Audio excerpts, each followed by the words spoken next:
Audio Jungle. Audio Jungle. Hello everyone, welcome to IIT Chemistry Shiksha. If you remember our previous class, we have discussed about elimination reaction, and I have told you one thing, that there is always competition between E1 reaction or SN1 reaction or E2 reaction or SN2 reaction. Up how to decide whether elimination will take place or nucleophilic substitution will take place? Certain factors decide whether elimination will take place or nucleophilic substitution will take place. So today's topic of discussion is elimination versus nucleophilic substitution. So let's see to that. First point is high temperature favors elimination reaction whereas low temperature favors substitution reaction. What does it mean? अगर temperature high होगा तो elimination reaction होगा, और अगर temperature low है तो substitution reaction will take place. Is that clear? Then elimination occurs under drastic conditions. Elimination जो है वो extreme conditions में होता है. Extreme conditions में क्यों होता है उसका एक reason है. ये देखो substitution के केस में क्या होता है? सब्स्टिट्यूशन के केस में होता है attack of nucleophile takes place. जो सपोज SN2 रिएक्शन है तो attack of nucleophile takes place on the carbon bearing the leaving group and leaving group departs. तो यहाँ पर सिर्फ एक सिग्मा बॉन्ड ब्रेक कर रहा है, राइट? तो सब्स्टिट्यूशन में एक सिग्मा बॉन्ड ब्रेक करता है. But if I talk about elimination के केस में we know that base will abstract the proton. Base proton abstract करेगा, ये सिग्मा बॉन्ड ब्रेक करेगा, ये इलेक्ट्रॉन पेयर इधर शिफ्ट होंगे and leaving group will depart. तो यहाँ पर जो है दो सिग्मा बॉन्ड्स ब्रेक होते हैं. एलिमिनेशन के केस में दो सिग्मा बॉन्ड्स ब्रेक होते हैं एंड डेफिनेटली दो सिग्मा बॉन्ड्स को ब्रेक करने के लिए एनर्जी भी ज़्यादा देनी पड़ेगी. तो सब्स्टिट्यूशन जो है वो लेस एक्सट्रीम कंडीशंस में होता है, और we can say that elimination takes place under drastic और extreme conditions. Fine. Then next point is elimination is hard interaction and substitution is soft interaction. What does it mean? देखो substitution के case में क्या है, halogen जिस carbon से attached है, halogen being more electronegative than carbon, it acquires partial negative charge, और carbon पे होता है पार्शियल पॉजिटिव चार्ज. पर न्यूक्लियोफाइल पे तो फुल नेगेटिव चार्ज है. तो पार्शियल चार्ज जहाँ पर होता है तो वहाँ पर होती है सॉफ्ट इंट्रैक्शन. वहाँ पर क्या होती है? Soft interaction. पर अगर हम बेस की बात करें, जैसे सपोज ये हाइड्रोक्साइड आयन है, ठीक है, तो ये बेस जो है इस पर फुल नेगेटिव चार्ज है, और प्रोटोन एब्स्ट्रैक्ट कर रहा है तो उस पर क्या सा चार्ज है? फुल पॉजिटिव चार्ज है. तो जहाँ पर फुल पॉजिटिव और फुल नेगेटिव चार्ज होता है तो वहाँ पर होती है hard interaction. Is that clear? तो एलिमिनेशन के केस में क्या होती है? हार्ड इंट्रैक्शन, एंड सब्स्टिट्यूशन के केस में क्या होती है? Soft interaction. Clear? Next point is concentrated base. Example concentrated KOH favours elimination reaction. Concentrated KOH के केस में क्या होती है? Elimination reaction. And whereas with aqueous base, aqueous KOH है तो उस केस में क्या होती है? Substitution reaction. कॉन्सेंट्रेटेड KOH के केस में एलिमिनेशन एंड aqueous KOH के केस में substitution. Clear? Then next point, soft nucleophile favours substitution whereas hard nucleophile favours elimination.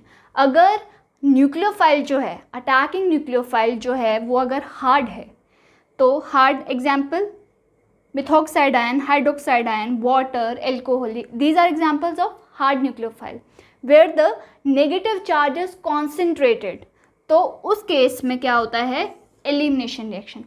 But if their nucleophile is soft nucleophile, तो soft nucleophile के case में होती है substitution reaction where negative charge can be dispersed. ठीक है, तो for example thiocyanate ion, iodide ion, carbonyl, these are examples of soft nucleophile.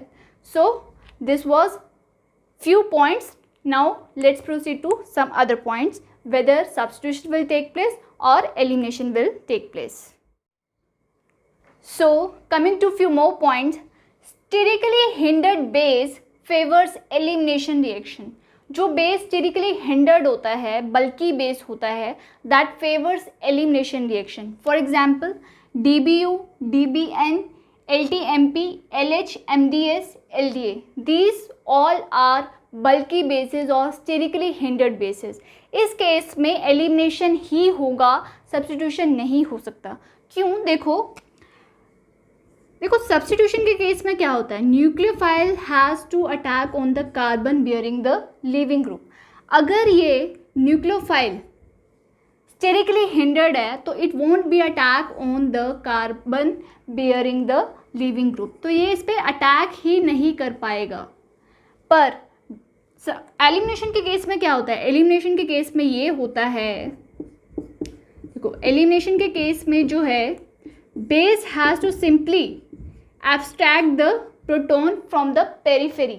बस उसे पेरीफेरी से प्रोटॉन को एब्स्ट्रैक्ट करना होता है.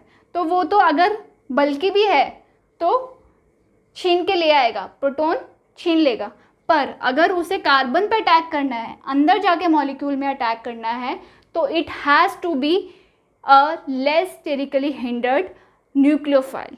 ठीक है, तो बल्कि बेसेस या फिर स्टेरिकली हिंडर्ड बेस के केस में हमेशा एलिमिनेशन रिएक्शन ही फेवरेबल होता है.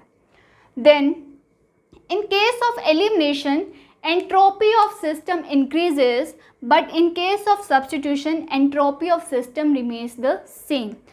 एलिमिनेशन के केस में एंट्रोपी सिस्टम की इंक्रीज करती है, पर सब्स्टिट्यूशन के केस में एंट्रोपी सिस्टम की सेम रहती है. ऐसा क्यों? देखो एलिमिनेशन के केस में क्या होता है, स्टार्टिंग में दो मॉलिक्यूल्स थे, एक तो क्या था बेस और एक क्या था एल्काइल हैलाइड. तो स्टार्टिंग में जो रिएक्टेंट है, रिएक्टेंट में हैं दो मॉलिक्यूल्स, पर अगर हम प्रोडक्ट की बात करें तो क्या होता है, base will abstract the proton BH+. ठीक है, बेस पे पॉजिटिव चार्ज आया H, देन यहाँ से एल्कीन बनता होता है और halide ion leaves the molecule. तो फाइनल प्रोडक्ट में क्या है, तीन मॉलिक्यूल्स फॉर्म हुए. तो तीन मॉलिक्यूल्स, तो यानी कि एंट्रोपी सिस्टम की इंक्रीज हो रही है. रिएक्टेंट दो थे और प्रोडक्ट तीन बन गए, तो एंट्रोपी सिस्टम की इंक्रीज होगी. पर अगर हम सब्स्टिट्यूशन की बात करें तो स्टार्टिंग में भी दो ही मॉलिक्यूल्स थे, एक तो न्यूक्लियोफाइल और एल्काइल हैलाइड, और सब्स्टिट्यूशन के बाद भी क्या होगा, simply substitution will take place. तो फाइनल प्रोडक्ट में भी दो ही मॉलिक्यूल्स रहेंगे, तो entropy of system remains the same. और जैसे एंट्रोपी इंक्रीज करती है, सिस्टम क्या हो जाता है, स्पॉन्टेनियस हो जाता है. तो ध्यान रहेगा, एलिमिनेशन के केस में एंट्रोपी इंक्रीज करती है, सब्स्टिट्यूशन के केस में सेम रहती है. अब देखो आपने ये जो इक्वेशन है पढ़ रखी होगी, ΔG equals to ΔH minus T ΔS. Gibbs free energy होते हैं, ΔG. T टेम्परेचर होता है, ΔS क्या होता है, change in entropy. Then ΔH क्या होता है, चेंज इन एंथैल्पी. ये क्या है, क्राइटेरिया फॉर स्पॉन्टेनिटी. अगर रिएक्शन को, किसी भी रिएक्शन को स्पॉन्टेनियस होना है, तो देखो एलिमिनेशन के केस में क्या है, एंट्रोपी सिस्टम की इंक्रीज कर रही है. मैंने स्टार्टिंग में एक पॉइंट बताया था कि elimination takes place at high temperature, उसका रीज़न यहाँ से क्लैरिफाई हो रहा है. देखो एंट्रोपी सिस्टम की इंक्रीज हो रही है, ΔS पॉजिटिव है. अगर रिएक्शन को स्पॉन्टेनियस होना है तो उसके लिए ΔG शुड बी नेगेटिव, और अगर ΔG नेगेटिव है, ΔS पॉजिटिव है, तो definitely temperature has to be high to meet this criteria. तो इसलिए elimination takes place under high temperature. Is that clear? Now let's see to few examples. तो ये क्या है, DBN हमें पता है स्टेरिकली हिंडर्ड बेस है, और टेम्परेचर हम कंपेयर नहीं कर सकते, बट ठीक है. तो DBN के केस में मैंने बताया था हमेशा क्या होगा. So now let's come to few examples. DBN sterically hindered base है, और स्टेरिकली हिंडर्ड बेस के केस में क्या होता है, हमेशा एलिमिनेशन रिएक्शन. तो ये देखो बीटा एलिमिनेशन होगा. तो आयोडीन जिस कार्बन के साथ अटैच्ड है, तो वो क्या है, अल्फा कार्बन, और इसके साथ वाला कार्बन क्या है, बीटा कार्बन, और इसके साथ वाला हाइड्रोजन बीटा हाइड्रोजन. तो base will abstract the proton, base ये प्रोटॉन एब्स्ट्रैक्ट कर लेगा. तो बेस ने प्रोटोन एब्स्ट्रैक्ट कर लिया और इसके इलेक्ट्रॉन पेयर क्या है, इधर शिफ्ट हुए और यहाँ से लीविंग ग्रुप जो है डिपार्ट हो जाएगा, बीटा एलिमिनेशन होगा ना। तो finally what will form, alkene form होगा। तो फाइनल प्रोडक्ट हम ड्रॉ कर देते हैं।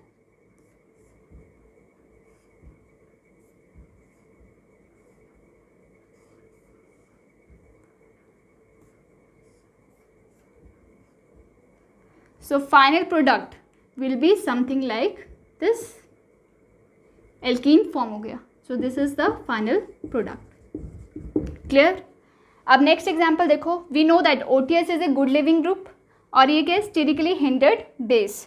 तो इस केस में भी क्या होगा, बीटा एलिमिनेशन होगा। तो लिविंग ग्रुप जिस कार्बन के साथ अटैच्ड है वो क्या है, अल्फा कार्बन, और उसके साथ वाला कार्बन है बीटा कार्बन और ये क्या है, बीटा हाइड्रोजन। फाइन। तो इलेक्ट्रॉन पेयर, ये बेस क्या है, प्रोटॉन एब्स्ट्रैक्ट करेगा, है ना। तो इलेक्ट्रॉन पेयर इधर शिफ्ट होंगे और लिविंग ग्रुप जो है यहाँ से डिपार्ट करेगा। तो फाइनल प्रोडक्ट क्या बनेगा, final product will be something like this.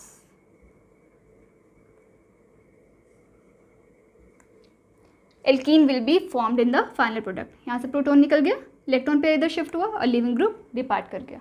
Clear. Last example में भी DBN है, स्टेरिकली हिंडर्ड बेस है, तो definitely elimination, beta elimination will take place. यहाँ पर जो ध्यान देने वाली चीज़ है वो ये है, पहले तो एक नोट ध्यान कर लो, for beta elimination always remember, for beta elimination the two departing groups, for beta elimination the two departing groups should be anti-periplanar with respect to each other.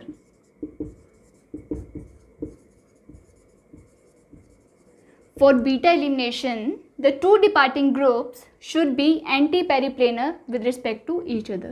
ये नोट आपको ध्यान रखना है। What does it mean? ये देखो, iodide ion यहाँ पर leaving group है, DBN एक गुड बेस है, तो इसके साथ ये कार्बन है, ये कैसे कार्बन है, ये देखो आयोडीन जिस कार्बन से अटैच्ड है वो है अल्फा कार्बन, और ये भी बीटा कार्बन हो सकता है, ये भी बीटा कार्बन हो सकता है। अब ये कार्बन इस ग्रुप से अटैच है, इस ग्रुप से अटैच है, इस ग्रुप से अटैच है, तो यहाँ पर एक हाइड्रोजन है। ये ग्रुप अगर अवे फ्रॉम द प्लेन है तो definitely hydrogen towards the plane है। अब अगर मैं यहाँ की बात करूँ तो यहाँ पर दो हाइड्रोजन है, तो एक हाइड्रोजन टूवर्ड्स द ऑब्जर्वर है और एक hydrogen away from the observer है। तो देखो बीटा एलिमिनेशन के लिए नेसेसरी कंडीशन क्या है कि जो दो ग्रुप्स डिपार्ट करेंगे, एक तो प्रोटॉन एब्स्ट्रैक्ट होगा और दूसरा आयोडाइड आयन लीव करेगा, they should be anti periplanar with respect to an each other. अगर एक ग्रुप टूवर्ड्स द ऑब्जर्वर है तो डेफिनेटली दूसरा group that should be away from the observer. तो यहाँ पर आयोडाइड आयन की बात करें तो वो क्या है, towards the observer.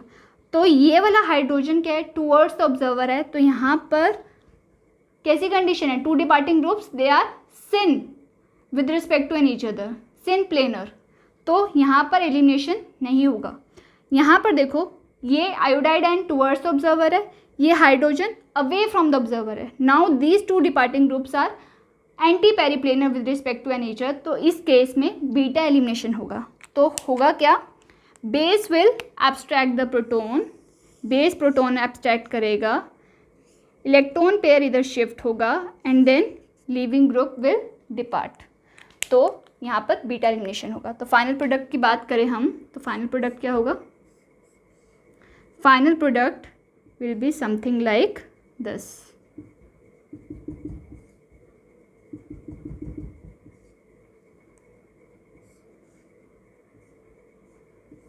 This is the final product, that is an alkene. Is that clear?